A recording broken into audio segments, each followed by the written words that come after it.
वर्तन बदलाचा जो दुसरा टप्पा आहे त्याच्यामध्ये महत्वाचा भाग आहे निसर्गाचा. बर्वेबाईंनी जे निर्माण केलेला निसर्ग, म्हणजे जेव्हा आपण त्यांना 10x10च्या रूम मध्ये किंवा एका रूम मध्ये त्यांना शिक्षण देतो आणि निसर्गामध्ये शिक्षण देतो, त्याच्यामधला खूप मोठा फरक आहे आणि तो फरक आम्हाला वर्तन बदलामध्ये काम करताना जाणवला. मगाशी आपण पहिला टप्पा बघितला तो निसर्ग, आणि तसंच दुसरा टप्पा हा आहे मुलांचा आहार.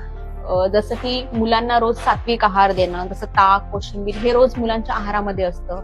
आठवड्याचे पूर्ण 7 दिवस हा वेगवेगळा नाश्ता असतो आणि तोही पौष्टिक नाश्ता. जेव्हा त्यांचा विचार केला गेला तेव्हा आई वडील मुलासाठी खूप करतात, म्हणजे फक्त लाड, त्याला हवं ते देणं. वर्तन बदलाचं काम करताना शिस्त, पण त्याला धाक नाही, एक प्रेमाची शिस्त, म्हणजे की ही गोष्ट केली तर ते चांगली नाहीये, आपण ती ज्या वेळेत असेल त्या वेळेत करूया. म्हणजे मुलांचं एक ठराविक की सवय होऊन जाते की हा माझाच बेड आहे, इथे दुसरं कोणी झोपायचं नाही, या गोष्टीला कोणी हात लावायचा नाही. पण तसं न होऊ देता आम्ही आता थोड्या दिवसांनी त्यांची जागा बदलत राहणं, बेड चेंज करत राहणं, रूम शिफ्टिंग करत राहणं, अशा सगळ्या छोट्या गोष्टींपासून सुरुवात केली.